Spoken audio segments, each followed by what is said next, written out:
राजकुमार अपनी पत्नी रानी और 8 साल के बेटे आर्यन के साथ दिल्ली के एक पुराने इलाके में किराए के मकान में शिफ्ट हो रहे थे। 3 मंजिला इमारत की दूसरी मंजिल का ये फ्लैट बाकी फ्लैट से काफी सस्ता था। इतना बड़ा फ्लैट और इतने कम किराए में? रानी ने शक से पूछा। मकान मालिक रमेश बाबू ने हकलाते हुए कहा, बस यहाँ लोग ज्यादा दिन नहीं रुकते, पुराना घर है इसीलिए किराया कम है। आर्यन खुशी से इधर उधर दौड़ने लगा। घर बड़ा था, 3 बेडरूम, एक बड़ा हॉल और एक लंबा गलियारा जो मास्टर बेडरूम तक जाता था। पापा देखो, मेरे कमरे में एक अलमारी है दीवार के अंदर, आर्यन चिल्लाया। हाँ बेटा, बिल्ट इन अलमारी है, अच्छी बात है ना। रात को सामान अरेंज करते हुए रानी को कुछ अजीब महसूस हुआ। मास्टर बेडरूम में एक आईना था जो दीवार में फिक्स था। उसने उसे हटाने की कोशिश की पर आईना हिला तक नहीं। ये आईना मुझे अच्छा नहीं लग रहा, रानी ने राज से कहा। अरे आईने से डर लगता है क्या? राज ने मजाक में कहा। रात के करीब 2 बजे रानी की नींद किसी आवाज से खुली। खट खट खट। आवाज मास्टर बेडरूम से आ रही थी। उन्होंने अभी तक उस कमरे में सोना शुरू नहीं किया था और वहां कोई सामान भी नहीं रखा था। रानी ने राज को हिलाया। सुनो, वो आवाज। राज उठा और गलियारे में गया। मास्टर बेडरूम का दरवाजा थोड़ा खुला था। उसने अंदर झांका, कुछ नहीं, बस चांदनी में नहाया हुआ वो दर्पण और उसमें उसकी अपनी परछाई। पर एक पल के लिए उसे लगा कि आईने में उसकी परछाई ने 1 सेकंड देरी से हिलना शुरू किया। वो हंसा और वापस आ गया। कुछ नहीं है, शायद पाइप की आवाज होगी। अगली सुबह आर्यन ने अपने कमरे की बिल्ट इन अलमारी खोली। अंदर से बासी बदबू आई। मम्मा, इस अलमारी से बहुत बदबू आ रही है। रानी ने देखा, अलमारी पुरानी थी और उसके पिछले हिस्से में कुछ लाल भूरे निशान थे, खून जैसे। राज, इस अलमारी को साफ करवाना पड़ेगा, उसने बेचैनी से कहा। तीसरी रात रानी को फिर आवाज सुनाई दी। इस बार वो अकेले उठी और मास्टर बेडरूम में गई। आईने के सामने खड़ी होकर उसने ध्यान से देखा। आईना पुराना था, उसके किनारों पर पीतल की नक्काशी थी। नक्काशी में कुछ अजीब शब्द लिखे थे, संस्कृत में। अचानक उसे आईने ने अपने पीछे कुछ हिलता हुआ दिखा। एक परछाई, एक औरत की परछाई। रानी तेजी से पलटी, कोई नहीं था। फिर से आईने की तरफ मुड़ी पर परछाई अब भी वहां थी। एक सफेद साड़ी में औरत, खुले बाल, पर उसका चेहरा धुंधला था। रानी की चीख निकल गई। राज दौड़ता हुआ आया। क्या हुआ? वो आईने में एक औरत थी। राज ने आईना देखा, कुछ नहीं था, सिर्फ उनकी अपनी परछाई। अगले दिन रानी नीचे की मंजिल पर रहने वाली बूढ़ी सुमित्रा देवी से मिली। चाय पीते हुए उसने हिम्मत करके पूछा, मौसी जी, हमारे फ्लैट के बारे में क्या आप कुछ जानती हैं? सुमित्रा देवी का चेहरा गंभीर हो गया। बेटी, तुम लोग नहीं जानते। क्या नहीं जानते? 3 साल पहले वहां एक परिवार रहता था। युवा जोड़ा था, मीरा और अंकुश।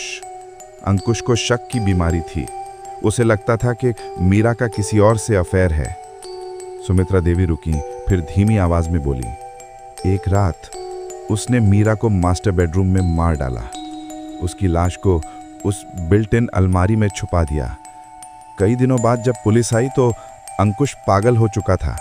वो बस उस आईने के सामने बैठा रहता था, कहता था कि वो मुझे दर्पण में देख रही है। रानी के रोंगटे खड़े हो गए। वो अलमारी आर्यन के कमरे में है। उसी शाम रानी ने आर्यन को अपने कमरे में किसी से बात करते हुए सुना। तुम्हारा नाम मीरा है? अच्छा नाम है। हाँ, मैं खेलूंगा तुम्हारे साथ। रानी दरवाजा खोलकर अंदर गई। बेटा, किससे बात कर रहे हो? मेरी नई दोस्त से, वो अलमारी में रहती है, बहुत अच्छी है लेकिन थोड़ी उदास रहती है। रानी की सांस रुक गई। बेटा, अलमारी में कोई नहीं है। है माँ, देखो ना अलमारी की तरफ। जैसे ही उसने अलमारी खोली, अंदर से ठंडी हवा का झोंका आया और फिर आर्यन धीरे धीरे अलमारी के अंदर जाने लगा। आर्यन रुको, रानी चीखी और बेटे को खींच लिया। आर्यन रोने लगा। माँ, मीरा दीदी बुला रही थी, वो कह रही थी कि वो अकेली हैं, उन्हें कोई चाहिए। जब राज को सब पता चला तो उसने तुरंत मकान मालिक रमेश बाबू को फ़ोन किया। आपने हमें नहीं बताया कि यहाँ हत्या हुई थी? मैं क्षमा चाहता हूँ, पर अगर मैं बताता तो कोई भी यहाँ नहीं रहता। मुझे किराएदारों की ज़रूरत थी। हम कल ही शिफ्ट हो रहे हैं, राज ने फ़ोन काट दिया। पर रात होने तक चीज़ें और भी भयावह हो गईं। आईने से अजीब रोशनी निकलने लगी। पूरे घर में एक औरत के रोने की आवाज़ गूंजने लगी। और सबसे डरावनी बात, आर्यन का कमरे का दरवाज़ा अंदर से बंद हो गया। आर्यन, दरवाज़ा खोलो, राज ने चिल्लाया। अंदर से आर्यन की आवाज़ आई, पर वो बदल गई थी, गहरी और अजीब। मीरा दीदी कहती हैं तुम लोग नहीं जा सकते, उन्हें परिवार चाहिए, वो अकेली हैं। राज ने दरवाज़ा तोड़ दिया। अंदर आर्यन अलमारी के सामने खड़ा था और अलमारी के अंदर से एक हाथ बाहर आ रहा था, पीली त्वचा, लंबे नाखून। रानी ने आर्यन को झटके से खींचा। राज ने अलमारी का दरवाज़ा बंद करने की कोशिश की, पर हाथ उसकी कलाई पकड़ चुका था।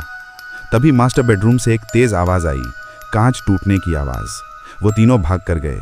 आईने में दरारें पड़ रही थीं और हर दरार से एक लाल रोशनी निकल रही थी। तुम नहीं जा सकते, रानी को अचानक समझ आया। उसने सुमित्रा देवी की बात याद की।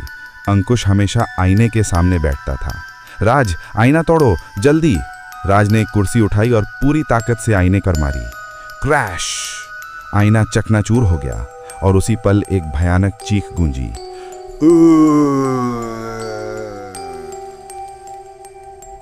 फिर सन्नाटा। अलमारी का दरवाजा खुल गया। अंदर सिर्फ पुराने कपड़े थे, कोई हाथ नहीं, कोई मीरा नहीं। अगले दिन वे तुरंत निकल गए, पर जाने से पहले सुमित्रा देवी ने रानी को एक और बात बताई। बेटी, मीरा की आत्मा उस आईने में कैद थी। अंकुश ने उसे मारने से पहले एक तांत्रिक से एक खास आईना बनवाया था। उसे शक था कि मीरा उसे धोखा दे रही है, तो वो उसे हमेशा के लिए उस घर में कैद रखना चाहता था। पर मीरा को तो आज़ादी मिल गई अब, रानी ने पूछा। सुमित्रा देवी ने सिर हिलाया। शायद अब वो उस अलमारी में है। आईना और अलमारी दोनों एक ही तांत्रिक ने बनाई थीं। रानी के रोंगटे खड़े हो गए। 3 महीने बाद नया परिवार उसी फ्लैट में शिफ्ट हो रहा था। मकान मालिक रमेश बाबू ने आईना तो हटवा दिया था, पर अलमारी वैसी ही थी। नए किराएदार की 6 साल की बेटी ने अलमारी खोली और मुस्कुराई। मम्मा देखो, यहाँ एक दीदी हैं, वो कह रही हैं उनका नाम मीरा है। और उसी पल उस खाली फ्लैट के मास्टर बेडरूम में एक नया आईना अपने आप प्रकट हो गया, दीवार पर, हमेशा के लिए। दी एंड। या शायद ये सिर्फ एक शुरुआत है।